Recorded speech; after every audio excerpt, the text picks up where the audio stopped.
Tap किया बीच में, ये प्लग ठीक से लगा है ना?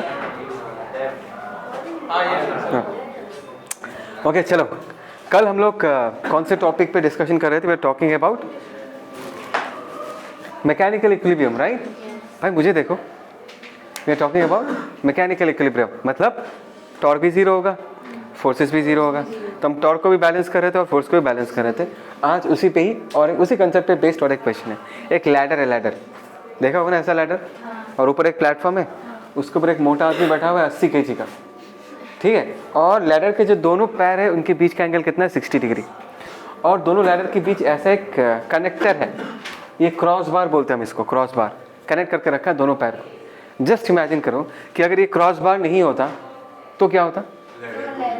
फैल जाता basically, right?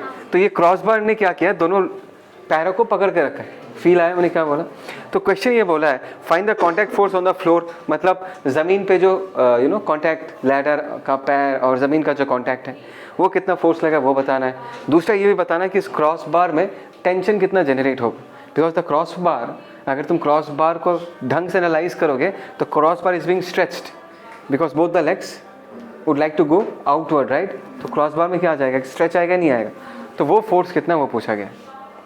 Is that clear? इसको करें? Okay, can you suggest me कैसे करें इसको, how to solve this? Again everything is in equilibrium, do you agree with this? सब कुछ इक्विलिब्रियम में, कुछ मूव नहीं कर रहा। अच्छा, एक बॉडी के डायनेमिक्स को अगर हम स्टडी करते हैं तो हम उसमें नेट फोर्स को स्टडी करते हैं और नेट टॉर्क को स्टडी करते हैं। Is that clear? Net force भी जीरो होगा, नेट टॉर्क भी जीरो। नेट फोर्स जीरो होगा, इट्स वेरी वेरी सिंपल। इस पूरे का अगर हम एक साथ एफबीडी बनाएं कंप्लीट, तो इस बंदे का नीचे की तरफ कितना होगा? 80 g। ये वाला नॉर्मल और ये वाला नॉर्मल, दोनों का वैल्यू क्या होगा? दोनों का वैल्यू एग्जैक्टली सेम होगा। बाय सिमेट्री हम ये कंक्लूड कर सकते हैं। सो एन का वैल्यू होगा 40 g। हो गया रन? ये तो सिंपल है। एन का value in this case is what? 40 g। But the challenge is in the second part of the question, find the tension in the cross बार बोला है, मतलब इस क्रॉस बार में कितना टेंशन है वो बताना है। अभी मैंने इस पूरे को अपना सिस्टम माना, इस पूरे को अगर मैं अपना सिस्टम मानूंगा तो क्रॉस बार में जो टेंशन है वो तो इंटरनल फोर्स है, वो तो कभी मैं निकाल नहीं पाऊंगा। अभी अगर मुझे क्रॉस बार में कितना टेंशन है वो बताना है तो क्रॉस बार को काट के एपीडी बनाना पड़ेगा, तब जाके क्रॉस बार के अंदर जो फोर्स है वो हमारे इक्वेशंस में आएगा। कुछ समझ रहे हो मैं क्या कह रहा हूँ? It's not about the question. ये जो थॉट प्रोसेस है ये सीखना बहुत ज़रूरी है।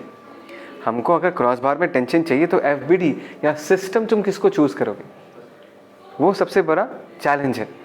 और ये बात समझो कि क्रॉस बार का टेंशन चाहिए तो क्रॉस बार को कटा हुआ उसके एफबीडी चाहिए होगा, जहाँ पर क्रॉस बार का टेंशन हमको दिखे। Do agree with this? Okay, so हम क्या करेंगे, हम आधे पोर्शन का एफबीडी बनाते हैं, लेफ्ट पोर्शन का। क्रॉस बार कट गया ना, है ना? सो ये आधा लैडर ऐसा है ना, और यहाँ पर हमारा क्रॉस बार है, ठीक है? और ये ज़मीन है, ज़मीन हमारा पार्ट में नहीं है, ज़मीन is not a part of the system. हम सिर्फ इस क्रॉस बार और आधे लैडर को कंसिडर कर रहे हैं। यहाँ पर एक नॉर्मल एन लग रहा है जिसका मतलब 40 g है, we all know about this, right? ऊपर से कुछ वेट लग रहा होगा, कितना वेट मैं उस पर, मतलब पूरा 80 g तो नहीं लग रहा होगा, अगर मैं सिमेट्री यूज़ करूँ तो 40 g लग रहा होगा, ठीक है ना? Okay fine. और anything else, any other force, any other force? एक तो टेंशन आएगा यहाँ पर, चलो इसके बारे में ये भी शो कर देता हूँ। क्रॉस बार में फोर्स किस तरफ लगेगा, जो क्रॉस बार में फोर्स है उसका डायरेक्शन किस तरफ होगा? पॉजिटिव एक्स एक्सिस की तरफ या negative axis? Okay, if you say negative X axis it will look like this, which means this portion is being pushed. But थोड़ा फील करके देखो, क्रॉस बार में स्ट्रेचिंग फोर्स है या पुशिंग फोर्स है? तो cross bar will be stretched, right? Because cross bar दोनों ladder के पैरों के साथ कनेक्टेड है और दोनों पैर फैलना चाहता है, तो cross bar is being stretched. Stretching force लगेगा, ये पुशिंग फोर्स नहीं लग सकता। मतलब मैं ये कहना चाहता हूँ कि फोर्स का डायरेक्शन इसमें ऐसा नहीं हो सकता। अगर फील नहीं आ रहा तो इमेजिन करो कि ऐसा है, this are the two bars. मैंने इस बार को पूछा बार बार ये बताओ ये किधर जा रहा है, तो ये बार क्या बोलेगा? ये किधर जाना चाहता है? उससे दूर या उससे पास?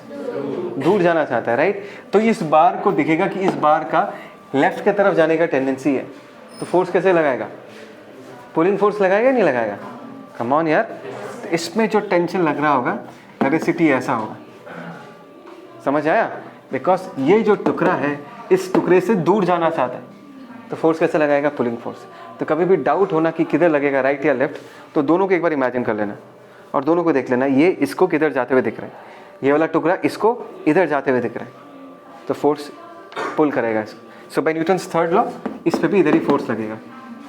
इसी टेंशन को हमको निकालना है, this is called as tension in the cross bar. But हमको ये वाला एबिलिटी नहीं चाहिए भाई, वाला टेंशन हमको, मतलब ये वाला डायग्राम नहीं चाहिए, बिकॉज हमने आधा बनाया है तो जस्ट फील लेने के लिए।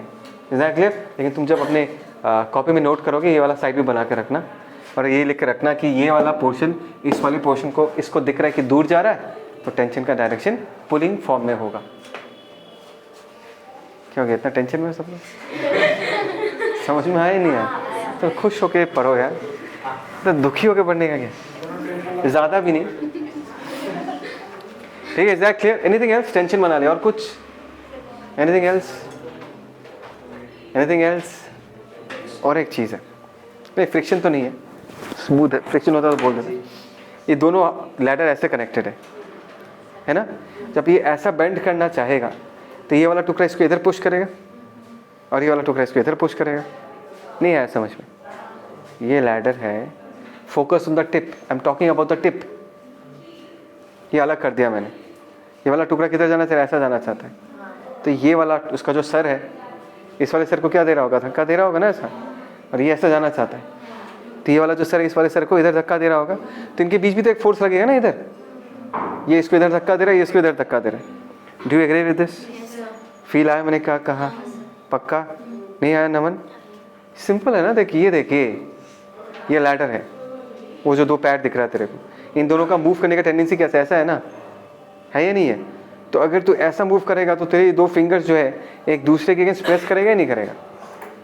करेगा ना, तो यहाँ पर भी तो फोर्स आएगा।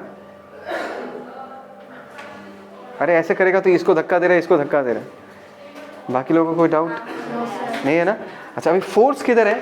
We don't know about this, right? किस तरफ लगेगा इसको लेके सोचने की जरूरत नहीं। और मैंने क्या बोला था, अगर तुम्हारे पास ऐसा फोर्स है, जो भी फोर्स होगा उसको हम दो कंपोनेंट में तोड़ के शो कर सकते हैं। तो लेट अस से एक कंपोनेंट इधर लग रहा है, let us say this is nx, this is ny, and they're unwanted, we don't want this because we know nothing about them. हमने जस्ट इसको एज ए रिप्रेजेंटेशन दिखाया कि भाई इसके टिप में भी जो है, इसके टॉप में भी एक फोर्स आएगा। Is that clear? Okay fine. हमने देखो फोर्स बैलेंसिंग का इक्वेशन अप्लाई कर दिया, ट्रांसलेशनल इक्विलिब्रियम का इक्वेशन तो लिख दिया। अभी किस इक्विलिब्रियम का इक्वेशन हमको लिखना है? ये जो आधा टुकड़ा दिख रहा है ना, ये रोटेट भी नहीं करता, इक्विलिब्रियम में तो है ही, and at the same time ये रोटेट भी नहीं करता।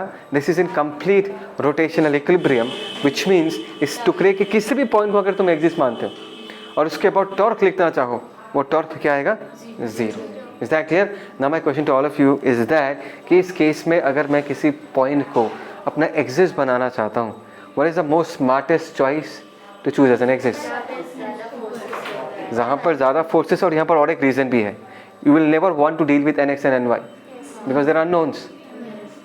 Are you getting the point what I'm trying to say? You will never want to deal with nx and ny because इसका वैल्यू तुमको पता नहीं है। तो हम इसी को ही अपना एक्सिस मान लेते हैं, एक्सिस ऐसा है, समझ में आया ना? Okay, so now you see forces, if this is the axis, tension एक टॉर्क प्रोड्यूस करेगा, नॉर्मल एक टॉर्क प्रोड्यूस करेगा। So if I see the line of action of tension, कभी भी लीवर आर्म निकालने का टेंशन हो, ऐसा फोर्स के लोग ऐसा लाइन खींच दो, समझ रहे हो मैं क्या कह रहा हूं? तो इसका लीवर आर्म क्या होगा? ये वाला ना, सो ये लेंथ 1 मीटर है, 1 मीटर ही तो है, it's very simple right, this is 1 metre. Is that clear? 1 metre का लीवर आर्म। एंड इसके साथ साथ तुमको ये भी फील करना है कि टेंशन जो है इस पॉइंट के अबाउट कैसा टॉर्क प्रोड्यूस कर रहा है। In this case it is anti clockwise. Feel आ रहा है नहीं आ रहा? ये एक्सिस इमेजिन करो, ये टेंशन है, ऐसा फोर्स लगा रहा है, तो ये एंटी क्लॉकवाइज सेंस में रोटेट करवाना चाहता है। Is that clear? अभी दूसरा फोर्स कौन है? नॉर्मल। नॉर्मल का लाइन ऑफ एक्शन ऐसा पकड़ लो, this is the line of action of normal, और यहाँ से यहाँ तक का ये वाला होगा perpendicular distance, that is lever arm. And can you tell me what is this value equal to? ये वाला वैल्यू यहाँ से यहाँ तक का बोलो 1 मीटर, इस वाले लेंथ का वैल्यू चाहिए ना, तो ये हाइट हमको पता है 2 मीटर का हाइट है, ये एंगल कितना है 60, मुझे ये डिस्टेंस चाहिए। थोड़ा सा दिमाग चलाओ, भगवान ने दिया है सबको, ये डिस्टेंस, ये 2 मीटर, ये 60, 2 साइन कहाँ से 60 होगा? 1060 is equal to perpendicular by base, नहीं आया समझ में? 1060 जो होगा परपेंडिकुलर बाई बेस, तो इसको अगर मैं परपेंडिकुलर मानूं तो 1060 कितना होता है √3 परपेंडिकुलर बाई बेस 2, तो P का वैल्यू कितना होगा 2√3, तो ये जो लीवर आर्म है that is P equal to 2√3 metres. कोई डाउट किसी को? राइट अभी तो मुझे ये बताओ कि यहाँ पर जो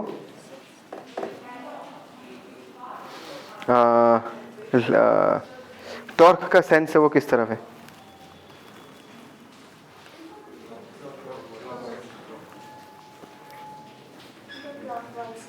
इसके अबाउट कैसा है?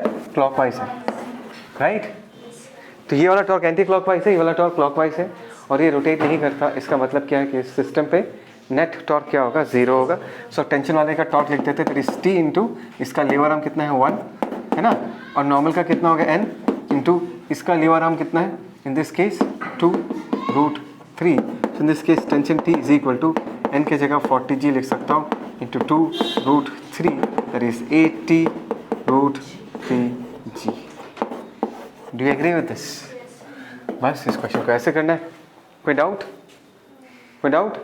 समझ में आया? पॉज कर। हो गया? ओए इधर एक छोटा सा मिस्टेक, ये एंगल नहीं, ये एंगल 30 होगा, ये एंगल कितना होगा 30। सो 1030 P/2 मीटर्स होना चाहिए था। 1030 कितना होता है 1/√3, तो P का वैल्यू होना चाहिए था 2/√3। तो P के जगह अगर हम 2/√3 लिख दें,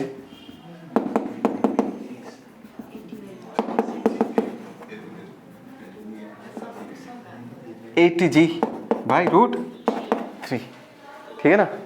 इन सब चीज़ों में इतना अच्छे से मेरा बात मान लेते हो, जो भी कर लेता हूँ, बाकी चीज़ों में क्यों नहीं है? इतना 9 से भी हाँ पॉज स्टार्ट करें, on tap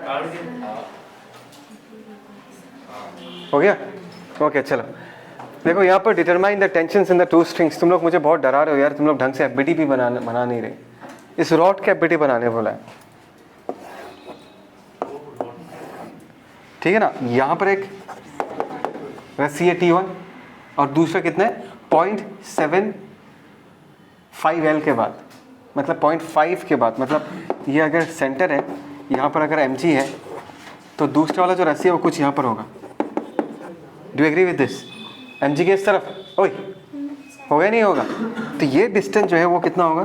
this is 0.5L, is that correct? और ये डिस्टेंस कितना होगा 3L/4 मतलब 0.75L है ना? तो 0.75L ये वाला डिस्टेंस होगा। तो ये जो डिस्टेंसेस है ये बहुत ज़रूरी है, नहीं तो तुम लीवर आर्म कैसे निकालोगे? कोई mg इसके नीचे बना रहा है, तूने यहीं पर ही बनाया था, और किसी ने mg बनाया ही नहीं है, ऐसे करके कैसे बनाओगे एफबीटी? प्रॉब्लम कैसे सॉल्व करोगे? ये दिखा तुमको, आगे से ऐसे ही बनाना है, ऐसे नहीं सर mg पता है नहीं बनाया, ऐसा नहीं है, एफबीटी कंप्लीट बनाना पड़ता है। Is that clear? So T1 T2 mg।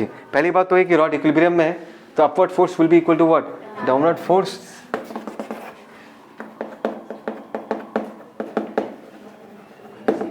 This is the first equation. Is that clear? What about the second equation? The rod is in rotational equilibrium. इसका मतलब ये है कि रॉड पे किसी भी पॉइंट के अबाउट टॉर्क का वैल्यू 0 आएगा। अभी किसके अबाउट निकालोगे? तुम्हारा चॉइस है, जहाँ से mg पास करा उसको एक्सिस मान लो, जहाँ से T1 पास करा उसको एक्सिस मान लो, जहाँ से T2 पास करा उसको एक्सिस मान लो। Is that clear? mg कर सकते हो, बट आई वुड देखो mg is the thing which you already know. हाँ समझ में आया ना? तो अगर मैं mg को ही एक्सिस मान लूँ तो फिर से T1 T2 आ जाएगा इक्वेशन में, ठीक है, कोई प्रॉब्लम नहीं है। और एक बार T1 T2 आएगा और फिर से तुमको सॉल्व करना पड़ेगा दोनों को।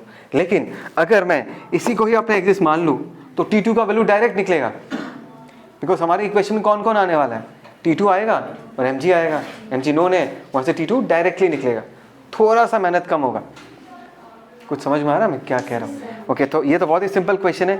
यहाँ पर mg क्लॉकवाइज घुमाना चाहते हैं और T2 एंटी क्लॉकवाइज घुमाना चाहते हैं, घूमेगा नहीं, नमन लिख मत। So the net torque on the rod in this case will be equal to 0। So mg का टॉर्क बराबर torque due to tension T2, mg का टॉर्क कितना होगा, that is mg into distance कितना होगा इन this case L/2, and T2 की जगह हम लोग क्या लिख सकते हैं, T2 इनटू इसका लीवर आर्म कितना होगा 0.75L, दैट इज 3L/4। तो डायग्राम इसीलिए इंपॉर्टेंट है, कहाँ mg बना रहे हो, कहाँ टेंशन का डायरेक्शन दे रहे हो, किस जगह पर टेंशन लगा रहे हो, सब कुछ इंपॉर्टेंट है। आज के बाद प्रॉमिस करना है तुमको कि यही ऐसा ही एफबीडी बनाना है, अपना दिमाग नहीं लगाने का, हीरो नहीं बनने का, मैं जैसे सिखा रहा हूँ वैसे करना है।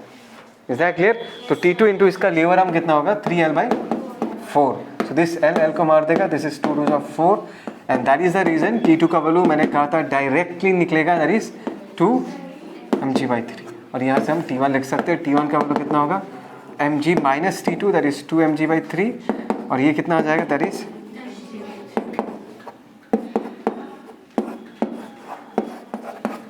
कोई डाउट? बस ऐसे करना है, ठीक है? चलो पॉज, फटाफट इसको कॉपी करो जल्दी से।